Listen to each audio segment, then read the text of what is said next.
If your paycheck, bonus, and a huge chunk of your net worth were all tied into a single company, how confident would you feel in that? That's the reality for a lot of people who are receiving equity compensation and really just driving a lot of their net worth into a single company. Yep. So today we're going to talk about stock concentration risk, which is exactly that. Assigning your entire financial life to, the same company that signs your paycheck. Yeah, we see it a lot of times with restricted stock units, stock options, even employee stock purchase plans, founder equity. The tough part is a lot of really smart people don't realize that they're falling into this trap. So today we're going to talk about what stock concentration risk really is within a financial plan and how to build a framework that helps you have a more resilient financial life.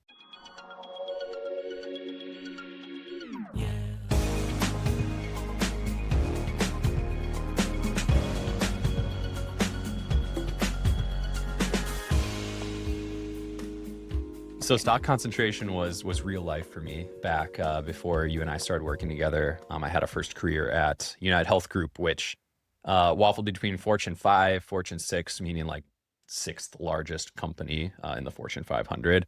And yeah, I'd say a lot of my coworkers got a little bit distracted from their day to day life with the movement of UHG stock. Yes. Yep. If your spouse at home is hearing about it, then you know it's talked about. Yeah, actually, I mean, it's funny, big companies have so much focus on productivity and, monitoring their workers, but I don't know if execs know how much time people spent talking about and looking at the ticker. Like that'd be a lot of I remember like people coming to the office and that'd be like the first thing they look at in the morning. They're like, "Oh, is our stock up?" Yeah. Well, and they're so interested in it because so much of their financial life is tied to it. Yeah, actually, I legitimately had a coworker who told me their financial planner told them to pile as much stock as they could into United Health Group, which um, I haven't met that financial planner, but on a more serious note, like UNH is actually probably a decent microcosm of what we'll talk about today.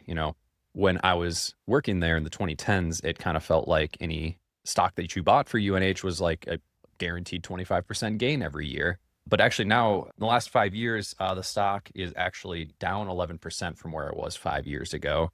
Whereas the S&P's return has been about 82% in that same time period. So yeah, it's concentration risk is real for people. And a lot of times you don't feel how real it is until it starts to bite you. Yeah, and that's something we're going to talk about today about different ways it can show up. It's not just company stock, but it can creep into your financial life in other ways. And so you just want to make sure that you're building a resilient financial plan overall. Right. And I should say too, the goal of this is certainly not to fear monger. We actually think it's great when people invest in their company and their company invests in them and it aligns incentives really nicely. Rather, what we're about here is let's create some objective frameworks around how to manage that because it is a legitimate risk, even if it is or can be a very good thing for you personally and financially. Yes. How to take the risk, where in your portfolio to take the risk, what account you should hold those kinds of stocks. So there's frameworks, there's strategies. So we're going to try to dig into some of those today. Yep. Before we get into it, though, let's just make sure we clearly define concentration risk and what that means. So, concentration risk is the potential for financial loss due to an overexposure to a single company, sector, or geographic region. Yep. And it's worth noting, like you said a minute ago, concentration risk isn't just applicable to a single stock. There's also credit concentration risk, which people don't think of too often. But if you're too concentrated in your credit on one borrower, so, if you've got bonds and 60% of a big portfolio is in a single company or a single small sector, something happening to that sector could be really disadvantageous for you. Yep. And sector concentration, that would refer to, having a large amount of your portfolio in one sector like tech, right? Technology, that's a hot topic right now, but that's an example of having a larger amount within a certain asset class in a certain sector. Yep. And even lastly to mention, there's geographic concentration risk. So when you're invested too heavily in one area of the world, such that if conditions change in that area, your portfolio can be impacted in an outsized way. So, you know, a lot of portfolios have been skewed a little bit more US lately, which is not a bad thing, but a good diversified portfolio isn't holding just US or even more so just a subsector of the US economy, because that again starts to narrow you in and concentrate risk in a certain area of the world. Right. And even this past year is an excellent example where, sorry, S&P bros, but international was the top performing asset class. And so a lot of people missed out. You've been waiting a couple of years to say it, because the S&P bros were looking good for a couple of years, but that's the point. A couple of years is a nice run, but that's actually like a longer run than an asset class usually gets at the top. Right, and I like the S&P. I am a fan of US equities and shifting our portfolios to hedge, in certain asset classes based on macroeconomic trends, but ultimately, still holding other parts of the world to avoid concentration. And we are talking so specific right now, all layered down. We're kind of just in the investment buckets, right? And we do planning, which that's a, much larger slew of different topics, but we're just talking about investments, and then within investments, different sectors and concentration risk and how that can play out within a plan, within, ESPP, within RSUs, within, all these different pieces. But that's at least, to give you an idea of where we're falling on the spectrum of financial planning. We're getting really specific here and saying within your actual holdings, within all of your accounts, how much is within a certain sector, a certain geographic region, a certain one company that's, probably the highest concentration risk when you get into single companies. And so that's what we're talking about today. Yeah, and we'll focus most of the time then on this single stock risk, because it's something that we run into a lot. A very common question we're asked is, should I sell my company stock? That's because a lot of times as professionals progress through their careers, depending on the company you're at, your default mode of compensation can shift more and more into the company that you're employed by. So, they cut your paycheck, your bonus depends on the company, but then you get non-cash forms of compensation, stock options, restricted stock units. Maybe you can purchase your company's stock for a discount, an employee stock purchase plan. So a lot of times there is a bit of an inflection point or a pivot point for people in their career where earlier on, you have a higher proportion of your compensation in cash. But as you grow, and certainly as you start to step into leadership, you can have really high leverage equity grants that start to skew your overall financial picture and also your compensation more into equity, which yeah, creates the risk that we're talking about today. Yeah, so I'm a high income earning professional and my paycheck is signed by the same company. I'm receiving RSUs from that company, another form of that stock. I might even be buying into the ESPP plan, or I might even have a holding within my 401k, my retirement plan. And so Yeah. when you look across all different accounts, and our planning software even accounts for, looking at every holding in every account and outlining the concentration risk, that can get pretty big pretty quick. Yeah, and I think there's kind of two mindsets we often see, and both of them can be troubling in in each direction. One is someone who's consumed by their equity comp and is paralyzed by it. We worked with someone a couple of years ago, or started working with someone a couple of years ago, who had over half their net worth tied up in their employer stock, and he told us that he lost sleep at night over it. So he Mhm. was consumed by it. The other side of the coin is someone who ignores it. They Mhm. aren't attuned to their equity grants. It just builds up in a brokerage that they aren't paying much attention to. And although they've got more free headspace, there's an equal danger there, because that is a piece of their financial plan. And if they really want to accelerate their goals and dreams, they have to use that smart, because that's probably the highest risk part of their plan. Yeah, there generally is two types of people. Someone that, is really aware and kind of betting on his company stock and given over to, the company conversations, really, really positive about it, or someone that just doesn't look at it and, they're worried, but they don't look at it Yep. Yep. because they don't know what to do. Yeah. So to spell out, let's just talk about a classic example, right? Because we are so prone to recency bias, and not every company has done amazing in the last few years, but a lot of companies have done well. And I think it's helpful to just step through this with an example from the past, right? So people probably know the name Enron. It's probably the classic example here. So in the late 1990s, Enron was at the peak. It was one of the most well-regarded companies, and the people that worked there loved working there. So, the employees weren't reckless or uninformed, but they'd gotten used to the temperature of the water that they were in, and everyone around them was really excited about the company. And not everybody, of course, but by and large, there were a lot of people who held a lot of Enron stock through equity grants, a lot in their 401k. A lot of people had a bunch of net worth tied up into that company.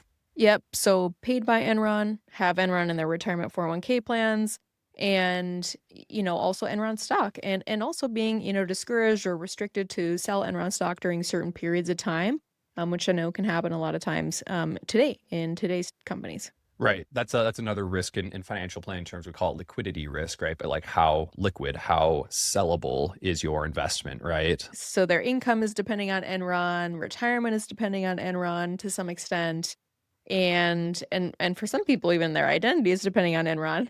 So this is an extreme example, but a really, really good one, because then the accounting scandals came out and the stocks plummeted. Yep.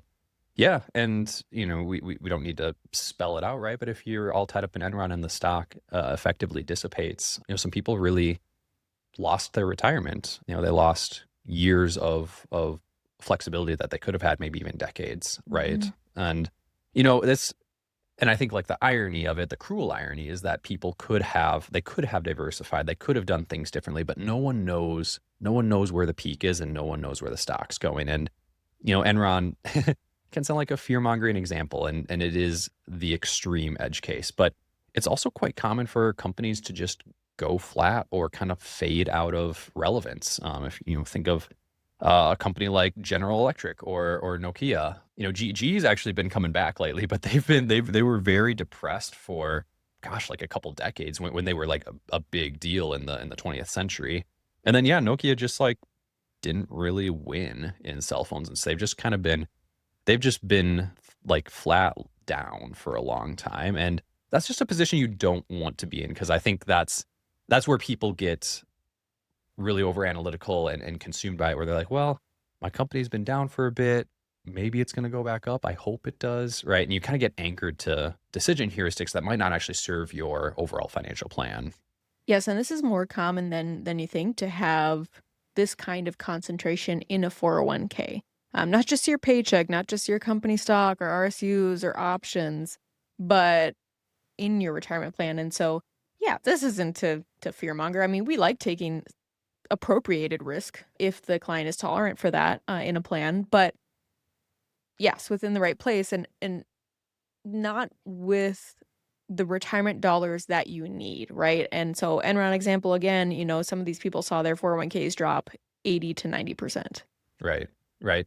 Yeah. And so I think, the highlight of this episode is not to say that we're eliminating risk. Like risk is impossible to eliminate, but we're spreading it out and we're trying to take risk appropriately Mhm. in the right places. Yeah, so as we're talking about single stock concentration today, and this is something that it's common, it comes up a lot. That's why we're doing an episode on it. And even within our planning software, we integrate sector and stock concentration to see, a lot of people just haven't seen all of their accounts laid out and where the concentration could be and is. And so that's something where, again, you want to have different guardrails and strategies in place to reduce and make sure that you're taking appropriated risk and in the right place. And so that's something that we account for. We talk about frequently with people, and so if this sounds like you can book a strategy session online and get an idea of where this topic fits into your financial plan, and other ones as well. Yeah. So we talked a bit about why this matters. Now we're going to go over some helpful frameworks and strategies that people use to manage their concentration risks. So I think one initial reframe that is helpful for people to take is to start thinking about their equity compensation not as an investment, but as income. In most forms of equity compensation, it's either deferred or in-year income. What I mean by this is if you are given restricted stock units, that comes to you as in-year income. It is actually indistinguishable from a salary on your W-2, meaning they both are your ordinary income for the year. On the other hand, things like stock options are not ordinary income to you when they vest. They only incur tax depending on the stock option, but high level they incur tax when they're exercised. So you take the action for them to actually have tax consequences spit off. So when people start thinking about equity through an income lens, it helps you be a little bit more thoughtful of, do I want this income going into my company or do I want it to go elsewhere? And we ultimately are doing a mix of both for most people, but it's too easy for people to just when equity is their default mode of compensation to not realize that it's income and just kind of think of it as an investment that's being made on their behalf. I think you're so right. And I think a great gut check question to ask yourself when you think about that RSU or that stock, right? If this came to you in cash instead of a stock, would you just voluntarily invest all of it back into your employer or would you do something else? Yeah, never underestimate the power of a default form of compensation. So you have to swim upstream to do something different with your equity compensation. But if you do nothing, oftentimes you end up with a real concentration risk. So I think and that goes into the next thing, like understand the different risk profiles that different types of equity comp give you. So, I was talking a little bit about how RSUs are always spitting off in your income. That creates automatic concentration. Unless you go in and actively sell, you will build up concentration if you have compensation tied into RSUs. Similarly, like, a lot of times people kind of come to us thinking of ESPP or employee stock purchase plans as a no-brainer, right? Your company gives you a 5, 10, 15% discount on the stock. And you're like, well, yeah, $100 a share and I get to buy it for 85. Like, that's great. But then they don't do anything with it. And it just sits there. And it's like, well, is the stock going to go up or is it going to go down, right? Right. And I think that's where, people just have these options, so they take it, or RSUs just happen to them, so they take it, and don't necessarily do anything else. And I think that's where the proactivity needs to be inserted into the plan of saying, okay, we're going to have guardrails for the options available. We're going to maximize, any option that's advantageous to our plan, but then we're going to have guardrails for how we're going to diversify and utilize this within the big picture plan. Right. It's far too common for people to rely on gut feelings. And we just as humans are susceptible to anchoring, right? So it's not an uncommon story for me to talk to someone who, they had stock come into their possession through some form at $80 a share, say, and stock's at 60, right? But they've anchored to 80. And so now they're saying, well, how do I make up that money? And that's just the entirely wrong question. It's rather, what is the concentration of this asset in my plan? And what are the tax impacts of buying or of selling versus holding? Those are the right questions, not am I making up against this, arbitrary buy point. Yes, and this is distinguishing between gut feelings versus guardrails, right? So my gut feeling of I will wait until the stock hits X, gets to this price. Or I'm just gonna wait for the next earnings call. I'm just gonna I don't want to regret anything. And so that's these gut feelings, right? And it can be, it can roll into a lot of things, especially when you're having conversations with your coworkers. So these are gut feelings versus having guardrails, right? And looking at the big picture and saying, okay, as far as single stock concentration risk, one company, I only want to have X percentage, at Abundance, we use 10% of our overall portfolio. And what I mean by overall portfolio is every account, every investment account that you own, I only want 10% to be in this one company because that's the risk my retirement can afford. That's the risk my plan can afford. And so then it's what strategies are we using to sell? Maybe it's at vest, maybe it's a year after vest to utilize long-term capital gains versus short-term. So it's there's strategies underlying, but it's this 10% guardrail and saying, okay, I'm not going over 10%. Yeah. Yeah. And I think it's worth mentioning that both individual sentiment about a company and desire to take risk on the company, as well as a person's objective financial plan, play into that number, right? It's like you said something important, which is the amount of risk your plan can afford, right? So that percentage might differ based on how much risk your plan can afford.